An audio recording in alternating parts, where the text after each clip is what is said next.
have a big game tomorrow. Special 4 o'clock start because they're in Seattle to take on the Seahawks, who are a very good football team. So this should be a very good game. On the injury front, I wanted to start out with, before we talk about what to look at for in the game, the Bills do have some injuries to look out for. The news about Dwayne Carter is just sad.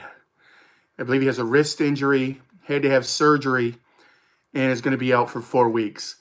Dwayne Carter is a rookie for the team, but he has just looked fantastic, especially the last few weeks. That fourth down stop he had last week against the Titans, he's coming to his own, and you can see why he was Mr. Duke, and I call him Mr. Bill, and I do that right to his face, and I think he likes it. But anyway, yeah, so that's going to be missed. And then an even bigger injury is to Terrell Bernard. He kept coming in and out of the blue tent last week against the Titans, and he had just come back from injury.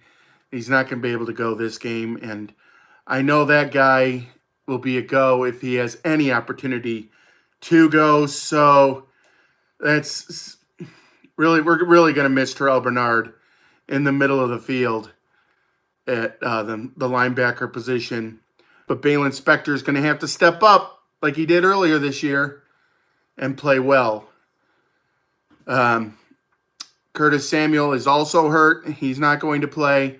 I was a little surprised they brought up Virgil instead of Hamler. I thought with Samuel they want to bring in KJ Hamler, but they went with Virgil. I don't know that much about him. Hopefully he's fast too, because he needs a bit of a gadget player out there at times. So they would like to have him out there to do that, I guess. Let's see what they can do. I don't think they were going to bring up Shavers because he just doesn't fit like into that missing piece like that Samuels provides. So let's see if Virgil does. I guess we'll have to see. And then Elianku got called up as well, and he'll be taking the place of Dwayne Carter in the middle. I love Elianku. Probably one of my favorite players on the team just because he's so nice. Such a good guy. So, yeah, with that, with injuries on the other side of the ball, of course, the biggest injury is the DK Metcalf injury, and with him sidelined, that should make it a lot easier for our defense to play them, because Metcalf is a top-notch wide receiver in the league, and he was having a great season. So he won't be out there at least this week.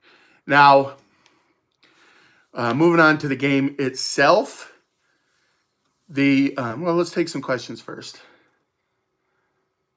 I don't know that one. Ravens coming out. Ravens will make the playoffs, that's for sure. They're a good team. You play the Seahawks next Sunday, the Rams. Well, good luck to you when that comes around. Now, as far as this game, last week when we played the Titans, I told you to look out for how much time Josh Allen was going to have, because the Titans are very good at stopping the run, but they're not so good at rushing the passer.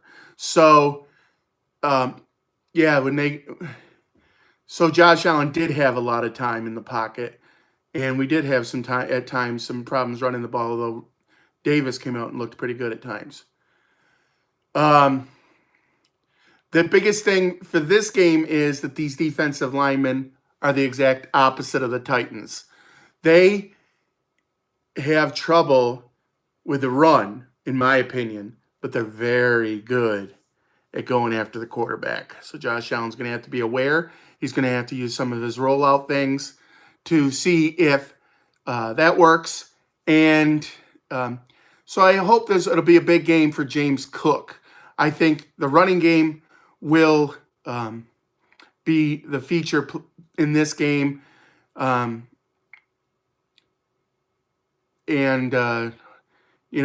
even out of the backfield, we can get up quick passes to him as well. So I think James Cook will have a big game, in this one. On the other side of the ball, Kenneth Walker is going to have an interesting game here, and he's going to be hard to stop.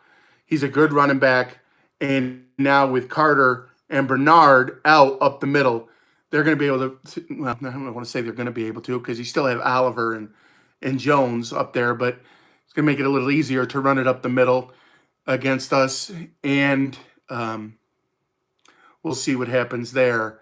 So if you're watching this video, I really appreciate any of the likes that you could give me.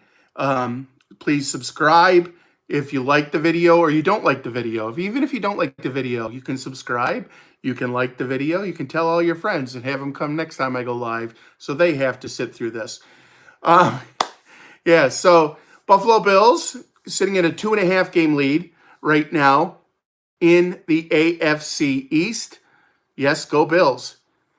And, you know, the Dolphins are the reason that it's only 2.5 games instead of 3 games because they have one less game that they have played so far this year. Yeah, it's going to be a little interesting having a 4 o'clock game start. We're used to these 1 o'clock starts or even later. I haven't seen much of a 4 o'clock start in Bills for a while. We haven't played at 4 o'clock, but going all the way out to Seattle could cause some problems with the travel too. So if no one else has any other questions for me, looks like it could be good weather out there in Seattle for a change. But yeah, and Geno Smith is their starting quarterback. I think he's a very good quarterback. He's not great. He's not excellent. Had some trouble early on in his career, but now that he's a veteran quarterback, he plays really solid for the Seahawks. And I lost you for a second, but if you're on here, please like the videos, please subscribe, and yeah, I don't think Metcalf's even going to play. So last I heard, Metcalf was injured and was not going to at least be able to play this week. So we won't have to worry too much about whatever business he's going to be doing. Yeah, it does keep freezing. I don't know what's going on with my internet. But anyway, I appreciate everybody watching. And always remember, go Bills! And God loves you. And so do I! Woohoo! Go Bills!